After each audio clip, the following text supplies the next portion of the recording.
The original purpose of the like button was to spread positive emotion.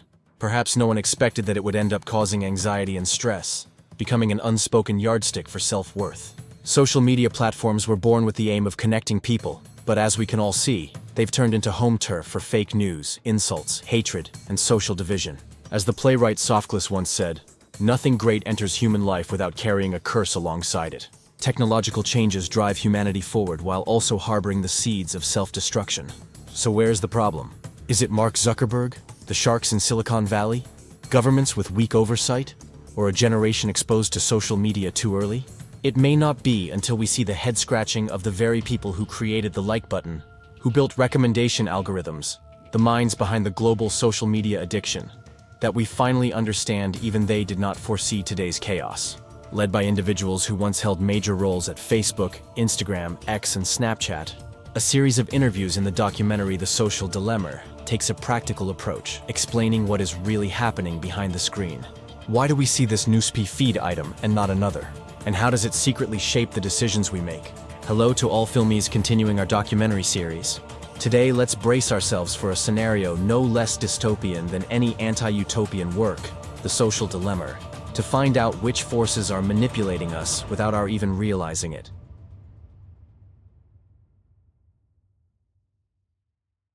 First, look at the names on the screen. What do they have in common? The answer is, they're all free. Users can create accounts, post photos, share opinions, watch videos without spending a dime. Of course, we all know nothing is truly free. More precisely, the fee is paid by advertisers. They pay for their products to appear amid our scrolling, our news feeds, and the videos being played.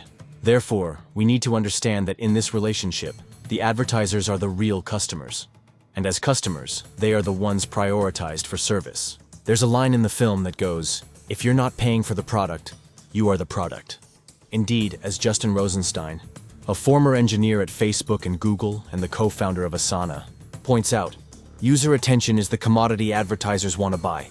The more people see an ad, the more popular the product becomes, and the more revenue rises. To please this main source of profit, all social platforms are designed to keep users online as long as possible. The more we scroll Facebook, the more ads we see, and the happier the customers become. This is especially insidious because users don't realize they've become the merchandise, nor that their behavior is being altered and manipulated. So how do these platforms keep our eyes glued to our phones? To do that, they need an immense amount of data, and that is yet another commodity we generously hand over every day. According to Jeff Seibert, a former executive at X, every action, no matter how small, is closely monitored and analyzed. This is called surveillance capitalism, where corporations use technology to collect, analyze, and commercialize personal data, primarily to profit through advertising and behavior prediction. We often pass around rumors that Facebook sells personal data, but according to the people interviewed in The Social Dilemma, that's not what makes money. Instead, companies use data to build models that can predict what we'll do. How many seconds you linger on a photo. How many times a day you look at your ex's pictures. What emotional tones are most likely to attract you. Everything is aggregated and assessed. The algorithms behind the screen even know whether you're introverted or extroverted, what psychological issues you might have, and so on. Put simply, we become lab rats just by being online. With the vast datasets we provide, these algorithms get faster and more accurate at prediction with each passing day. Tim Candle, former president of Pinterest and once Facebook's head of monetization, even revealed that the accuracy of these algorithms is terrifying. If one morning Mark Zuckerberg woke up and said he wanted to nudge the number of users in Korea a little higher, he could do it as easily as turning a knob. This leads to a completely new monopoly market in history, the human future. As Harvard professor emeritus Oksana Zuboff describes it, just like trading apples or oil, tech companies hold a monopoly over predicting user behavior. Advertisers are guaranteed maximum attention at the highest frequency. Their product will certainly, and I emphasize certainly, slip into the subconscious of users around the world. And so, what we're witnessing is a model worth trillions of dollars. Naturally, the owners of tech giants have become some of the wealthiest individuals in human history. Of course, the original aims of platforms like Facebook, Instagram, and YouTube may have been good, and perhaps still are. However, we must accept a simple truth. To survive, they must turn a profit. Users don't pay, so users are not the ones being served. We are the commodity, dissected, analyzed, and sold off thoroughly.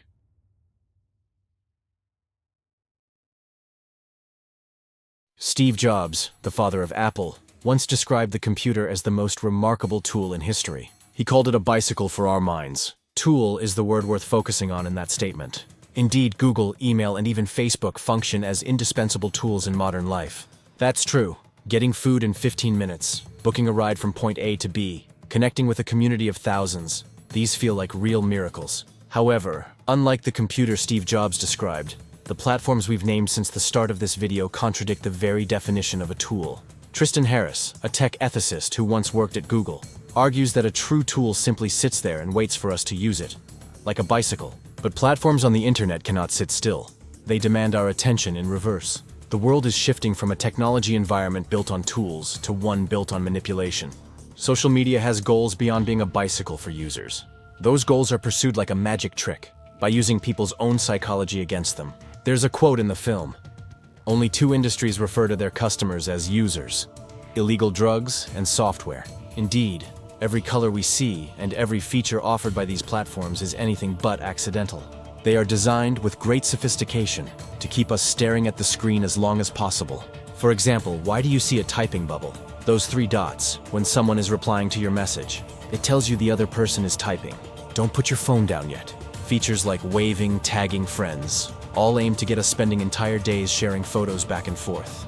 This is a textbook case of persuasive technology. Technology designed to change behavior. Essentially, it applies all we know about human psychology to tech. Stanford University, home to a course on persuasive technology, has trained many of the people who later became prominent in Silicon Valley, holding key roles at Facebook, Uber, WhatsApp.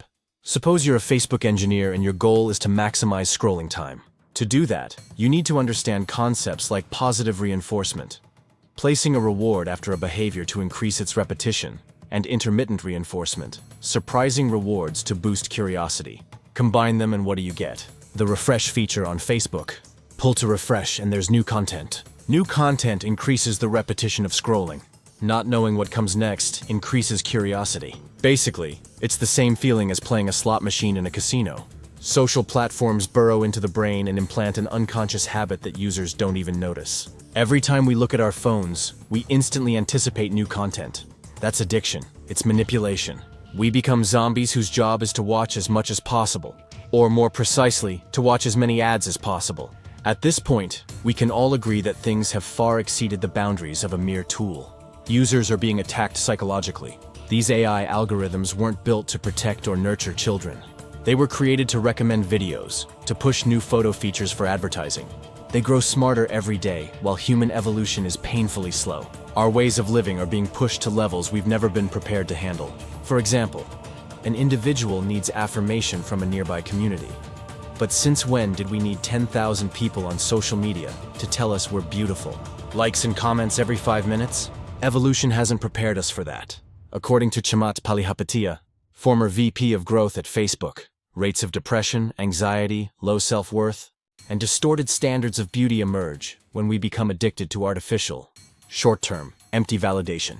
As a result, the number of girls aged 15 to 19 admitted to hospitals for psychological trauma has soared compared to the previous decade, doubling, even tripling. An entire generation is becoming fragile in the face of challenges. Any problem appears, and there is instantly a platform ready to console and distract from reality. You need to scroll for an hour before bed. You need another hour of updates after waking. You bring your phone into the bathroom. You can't concentrate at work. These psychological ailments didn't appear when the bicycle was invented. Even compared to a more recent tool like Photoshop, these platforms have very different effects. It's hard to call something a tool when it has its own built-in agenda, laying cognitive traps for the very people it's supposed to serve. Imagine this. Every time you unlock your screen, you face an opponent that can predict the future, infiltrate your subconscious, and plant harmful habits there. Tell me, how is that different from the apocalyptic stories we love to watch? And what are your odds of winning? These sophisticated illusions are really happening, and they have successfully manipulated billions. The scary part is that even the engineers, the insiders who helped build them, are among the victims. Yes, even the president of Pinterest is addicted to scrolling Pinterest. Quite ironic, isn't it?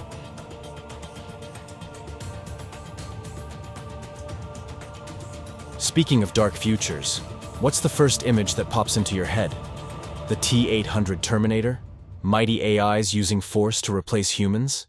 According to ethicist Tristan, That's already happened, in another way. Who really runs the world?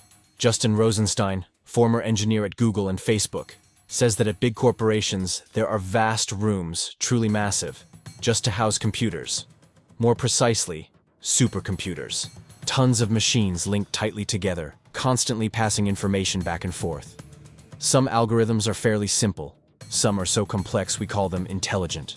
The truth is, most engineers can't fully understand these algorithms, and they don't need to, not 100%. You set the machines a goal, say, keep users online as long as possible. The machines then learn how to achieve that goal. That's the origin of the term machine learning.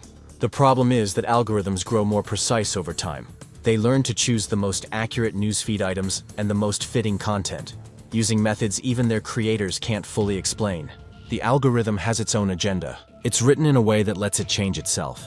That's according to Bailey, one of Instagram's earliest team members. So in a sense, AI has slipped beyond human control. We're giving an uncontrollable creation control over the content we see. The danger is that these smart machines are not objective. Their goals are subjective, defined by corporate interests, and how they pursue those goals lacks necessary ethical constraints.